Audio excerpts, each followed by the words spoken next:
Hello বন্ধুরা, তো আমরা চলে এসেছি ঝড়খালি। আর ঝড়খালিতে এসে যে হোমস্টেতে আছি সেটা হচ্ছে আমাদের পিছনে মামা ভাগ্নি হোমস্টে। তো আমরা এখন জাস্ট ফ্রেশ হয়ে নিলাম, ঘড়িতে বাজে 12:10। তো আমরা যাব এখন ঝড়খালি যে পার্ক আছে, অ্যানিমাল পার্ক, সেখানে গিয়ে সমস্ত কিছু এক্সপিরিয়েন্স করব। তো চলো সমস্ত ডিটেলস শেয়ার করব, সাথে থাকো।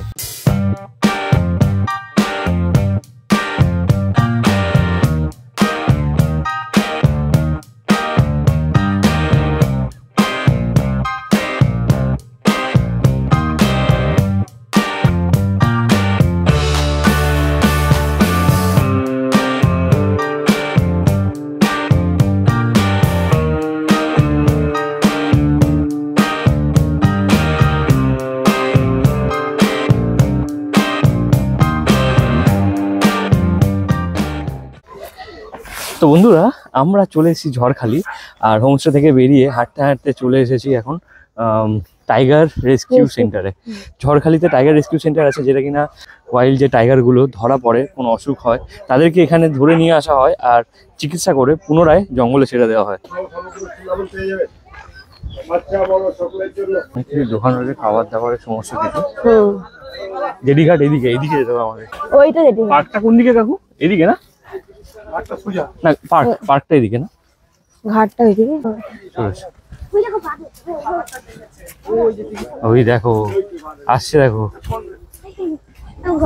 দেখো কার সাথে দেখা। কিচ্ছু বলবো না, ও খাবার নিতে এসেছিল, বাদাম নিয়ে চলে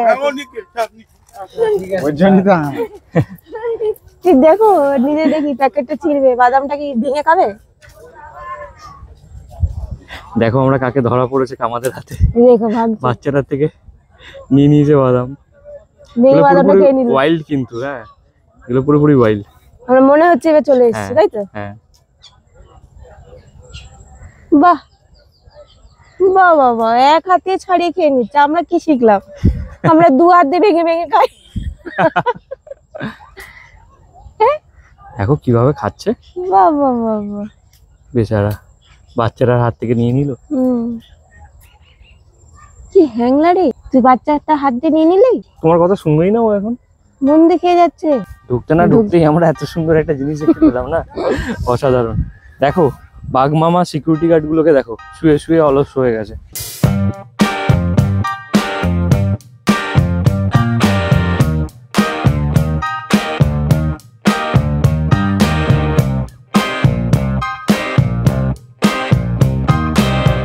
সামনে টিকিট কাউন্টার রয়েছে, দেখতে পাচ্ছি। থেকে আমরা টিকিট কেটে এন্ট্রান্স নেব টাইগার রেস্কিউ সেন্টারে।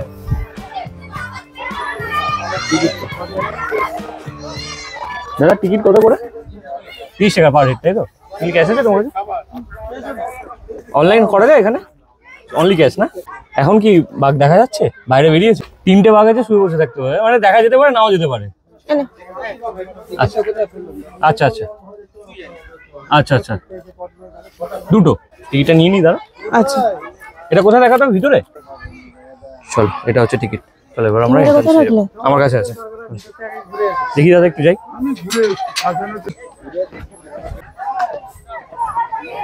ঢুকেই প্রথমে এখানে চিলড্রেন্সের জন্য কিছু রাইড করার জায়গা রয়েছে। এখানে বাচ্চারা কিন্তু আরামসে টাইম কাটাতে পারবে।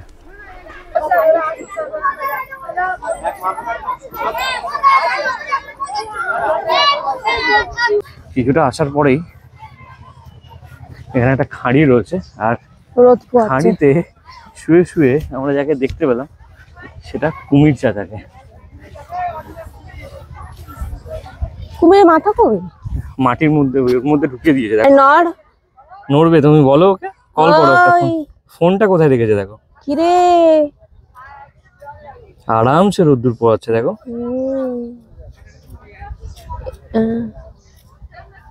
বুঝে মনে হচ্ছে মরা, যা না কাছে। তাহলে বোঝাবে কে মরা, মানে বুঝতে পারছো? জলে কুমির, ডাঙায় বাঘ, কোথায় যাবি এবার যা। আমরা কুমির একটা দেখলাম 30 টাকার বিনিময়ে। আর কি কি উসুল করতে পারি 30 টাকার বিনিময়ে, দেখা যাক নাকি। চলো আমরা টুকি টুকি হাঁটতে হাঁটতে বাঘ মামার কাছে যাই। আমার ক্যামেরাতে দেখো। বোঝাই যাচ্ছে না। দেখো ওটাও একটা কুমির রোদ পোয়াচ্ছে। বেশ কয়েকটা কুমির আছে এখানে।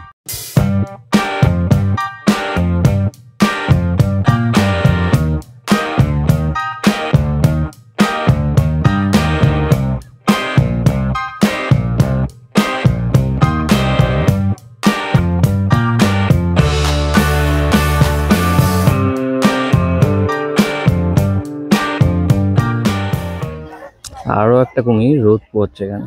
কি আরাম করেই না রোদ পোয়াচ্ছে এরা। কিভাবে রোদ পোয়াচ্ছে দেখেছো? এটা মনে হচ্ছে রেস্ট্রিক্টেড এরিয়া, এদিকে যাওয়া যায় না। আমরা যা সেই দিক থেকে এলাম, আর এদিকে এরকম রাস্তা। এটা মানে কোর এরিয়া পুরো। কোন কুমির নড়ছে আবার? ওই যে দেখো জলে, ওই যে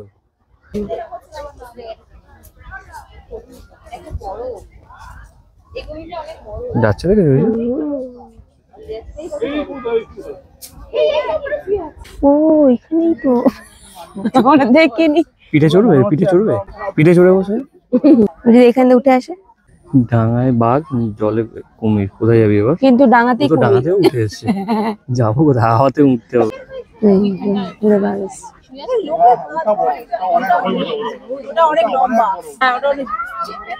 এই উঠেছে মিলি, উঠেছে উঠেছে উঠেছে উঠেছে। ওই দিকে বাঘটা আছে, ওই যে ওই দেখো বাঘ, দেখো ওই তো বাঘ। জাস্ট আমি রেকর্ডটা অন করলাম আর অ্যাক্টিভিটি করতে। বাহ বাহ বাহ। এটার পরে আরেকটা দেখো, এই যে আরেকটা রয়েছে সাইডে দেখে, ওই দেখো, ওই দেখো। এই তো পোজ দিচ্ছে এবার। কিন্তু ওই জালগুলোর জন্য ভালো আছে। হ্যাঁ এত দূরে রেখেছে না। মিলি কেমন ঘুরলে বলো? হ্যাঁ মোটামুটি। কি কি দেখলে? ওই একটা শুয়ে থাকা বাঘ, আর অলস বাঘ আমাদের মতো। দুটো দুটো অলস, হ্যাঁ দুটো অলস বাঘ আমাদের মতো। আর গুটি কয়েকটা কুমির। আর আর কিছু। আর বাঘের পাহারাদার কুকুরগুলো, ওগুলো তো ছিল এন্ট্রিতে। একটা ঈগল ছিল, আর ঈগল, বাদর। বাদরটা তো সেরা ছিল। ওটা সেরা। আর ভিতরে ঢুকে ওটা তো ফ্রিতে দেখেছি, বাদরটা তো ফ্রিতে দেখেছি। Official animals of state union territories. Fishing ক্যাটটা দেখো। হ্যাঁ, আর এখানে সব থেকে বড় অ্যানিমালটা হচ্ছে এই যে রেড পান্ডা, দেখতে পাচ্ছ? মুখস্থ করে নিয়েছো, বাড়িতে গিয়ে আমাকে শোনাবে, ঠিক আছে? চলো। তো বন্ধুরা, আমরা আছি এখন ঝড়খালির টাইগার রেস্কিউ সেন্টারে। এখানে কি হয়, ওয়াইল্ড অ্যানিমাল বা টাইগার যখন গ্রামের মধ্যে, পাড়ার মধ্যে ঢুকে যায়, তখন কি হয়, এরা ওখান থেকে রেস্কিউ করে নিয়ে আসে এবং সেই বাঘ বা জীবজন্তু যদি আহত হয়, এখানে তাদেরকে ট্রিটমেন্ট করা হয় আর পুনরায় তাদেরকে জঙ্গলে ছেড়ে দেওয়া হয়। তো এখানে ঢুকতে মিলি কত করে টিকিট কাটা হলো আমাদের? 30 টাকা। 30 টাকা পার হেড। 30 টাকা তাও অ্যাফোর্ডেবল, কিন্তু ব্যাপারটা হচ্ছে এখানে ঢুকে কি দেখলাম? কিছুই নেই। গুটি কয়েকটা কুমির আর বাঘ তো না দেখারই মতন। পাখি রয়েছে কিছু, তো বাঘ রয়েছে, বাঘ নেই নয়, বাঘ রয়েছে, ওরা আরামোরা খাচ্ছে সেরকম ভাবে নয়। আর খালি চোখে দেখাটা খুব চাপ বাঘের, কারণ প্রথমে দেওয়া রয়েছে গ্রিল, আর তারপরে রয়েছে খাঁচা, তার মধ্যে বাঘ রয়েছে, তাও তারা শুয়ে রয়েছে, বসে রয়েছে। আপনার ভাগ্য ভালো থাকলে উঠে দাঁড়াবে, কিন্তু খালি চোখে দেখাই যাবে না, উপভোগ করতে পারবে না সেরকম একটা, তাই না? না, তো ওর থেকে ভালো টিভির পর্দায় দেখা ভালো। আপনার যদি ডিভাইসে জুমিং ক্যাপাবিলিটি খুব ভালো হয়, একমাত্র তখনই আপনারা ভালোভাবে দেখতে পাবেন। তাও জুমিং ক্যাপাসিটিতে আমাকে দেখতেই হবে, দেন তাহলে তার থেকে ভালো আমি এসে দেখবো না। যাই হোক, এখন ঘড়িতে বাজে 1:30, এখন আমরা বেরিয়ে যাবো এখান থেকে। এখান থেকে বেরিয়ে গিয়ে আগে লাঞ্চ করবো, আর লাঞ্চ করার পরে আমরা জেটিতে করে একটু নদীতে ঘুরে বেড়ানোর চেষ্টা করবো, যদি অ্যাভেলেবেল থাকে। তো আমরা এখন বেরোই, লাঞ্চ করি, তারপর তোমাদের সাথে দেখা হচ্ছে। ইয়েস, চলো বন্ধুরা, এই রাস্তা দিয়ে আমরা এসেছিলাম ওই মামা ভাগ্নি হোমস্টে, আর এটা হচ্ছে টাইগার রেস্কিউ সেন্টারের এন্ট্রান্স এদিকে, আর এদিকে চলে গেছে জেটি ঘাট। তো আমরা যাবো এখন জেটি ঘাট, তার আগে লাঞ্চ করে নেব। এখানে ঢোকার পথেই প্রচুর দোকান রয়েছে, দেখতে পাচ্ছ, পুরো মেলা বসে, সমস্ত রকম জল খাবার, লাঞ্চ করার জায়গা, ডাব। তো যে হোটেলে আমরা এখন খাবো সেটা হচ্ছে হোটেল ভোলানাথ। সুমন মানে মামা ভাগ্নি যে হোমস্টে আছে, সে আমাদেরকে অ্যাড্রেসটা দিল। এটা হচ্ছে হোটেল ভোলানাথ।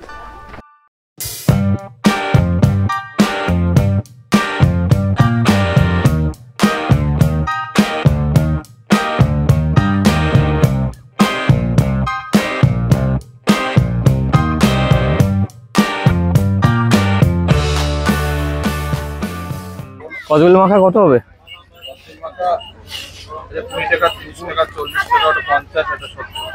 মিঠে মিঠে হবে তাই তো? বাহ, তুমি এখানে মোটামুটি চানা মশলা ফসলা সব মাখিয়ে দিচ্ছ তাই তো?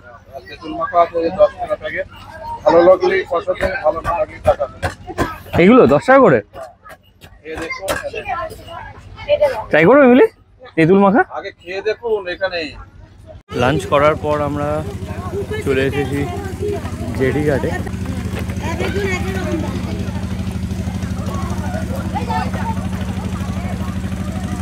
বন্ধুরা, আমরা পিছনে দাদাদের কাছে জিজ্ঞাসা করলাম বোটিং এর জন্য। শেয়ারিং এর এখানে কোনো ব্যবস্থা নেই। বোটিং এর জন্য আমরা জিজ্ঞাসা করলাম, মানে এই যে লঞ্চগুলো রয়েছে এইগুলো করে 2 ঘন্টা 1 ঘন্টা যদি চড়া যেত সুন্দরবনের আশেপাশে ঘুরে দেখার জন্য, তো সেটা জিজ্ঞাসা করলাম। কিন্তু এখান থেকে যেটা বললো, শেয়ারিংয়ে এখানে লঞ্চে করে যাওয়া যাবে না। আর শেয়ারিংয়ে মোটামুটি লঞ্চে করে যেতে গেলে সকাল সকাল আসতে হতো, নাম লিখে রাখতে হতো, কিন্তু সেটা সম্ভব নয় এখন। আর এমনি যদি আমরা দুজনে একটা প্রাইভেট বোট বুক করি তাহলে কত টাকা বললো মিলি? ছোট বোটগুলো 1800 টাকা দিয়ে নিতে হবে 2 ঘন্টার জন্য। ওতে 7-8 জনের ক্যাপাসিটি। তুমি 2 জন যাও 7-8 জন যাও, ডাজেন্ট ম্যাটার, 1800 টাকা দিয়ে যেতে হবে। এই হচ্ছে ব্যাপার। এখন মনটা ভেঙে গেল, বোটিং করতে পারছি না। তো মোটামুটি এখান থেকে একটু ভিডিও নিয়ে তোমাদেরকে দেখিয়ে আমরা বেরিয়ে যাবো, কেমন? মনের মধ্যে একটা বড় আফসোস নিয়ে আমরা ফিরে চললাম আমাদের হোমস্টের উদ্দেশ্যে। সুন্দরবনের সৌন্দর্যকে কাছ থেকে দেখার ইচ্ছা থাকলেও নৌকা ভাড়ার অত্যাধিক খরচের কারণে সেই সুযোগ আর পাওয়া হলো না। সত্যি বলতে এই অভিজ্ঞতা একটু হতাশজনক ছিল। যারা ভবিষ্যতে ঝড়খালি আসতে চান তাদের জন্য পরামর্শ থাকবে, আগেভাগেই খোঁজখবর নিয়ে আসুন, যাতে বাজেট অনুযায়ী নৌকা রাইডের পরিকল্পনা করতে পারেন। তবুও ঝড়খালির প্রকৃতি, নদীর হাওয়া আর চারপাশের সুন্দর পরিবেশ মন ভালো করে দেয়। আশা করি ভবিষ্যতে আরও ভালোভাবে পরিকল্পনা করে এই নৌকা রাইডের স্বপ্নটা পূরণ করতে পারবো। আমরা তো আমাদের বাইক নিয়েই পৌঁছেছিলাম ঝড়খালিতে। রাস্তা অত্যন্ত ভালো, কোনো অসুবিধা হয়নি। তবে শেষে 2-3 কিলোমিটারের রাস্তা একটু খারাপ ছিল। কলকাতা থেকে ঝড়খালি রাইডের ভিডিওটি ইউটিউব চ্যানেলে দেওয়া আছে। আপনারা যদি এখনও না দেখে থাকেন তাহলে অবশ্যই আই বাটনে গিয়ে চেক করে নেবেন, ওখানে রাস্তার কন্ডিশন এবং সমস্ত ডিটেলস শেয়ার করা আছে। আপনারা যারা ভাবছেন ঝড়খালি বাসে বা ট্রেনে করে আসবেন তাদের উদ্দেশ্যে বলবো, কলকাতার স্প্ল্যানেড থেকে বাস পাওয়া যায় ক্যানিং বা বাসন্তীর উদ্দেশ্যে। ক্যানিং বা বাসন্তী থেকে আপনারা শেয়ার টোটো অটো করে পৌঁছতে পারেন ঝড়খালি। বারুইপুর থেকেও ক্যানিংগামী বাস পাওয়া যায়। ক্যানিংয়ে পৌঁছাবার পর অটো টোটো নিয়ে আপনারা ঝড়খালি অনায়াসে পৌঁছতে পারবেন। আপনারা যদি ট্রেনে আসতে চান তাহলে শিয়ালদা স্টেশন থেকে ক্যানিং লোকাল ধরে পৌঁছান ক্যানিং। সেখান থেকে টোটো অটো বা শেয়ার গাড়ি করে আপনারা 30 থেকে 40 মিনিটের মধ্যে পৌঁছে যেতে পারেন ঝড়খালি। তো বন্ধুরা, এটাই ছিল ঝড়খালির আশেপাশের সাইট সিনের ভিডিও। তোমাদের যদি ভিডিওটি ভালো লেগে থাকে তাহলে অবশ্যই লাইক, শেয়ার আর সাবস্ক্রাইব করে দেবেন। কোনো প্রশ্ন থাকলে অবশ্যই কমেন্টে জানাবেন, আমরা যত শীঘ্রই সম্ভব উত্তর দেব। আবার দেখা হবে পরের ভিডিওতে। ততক্ষণ ভালো থাকুন, সুস্থ থাকুন আর দেখতে থাকুন বং ভয়েজার।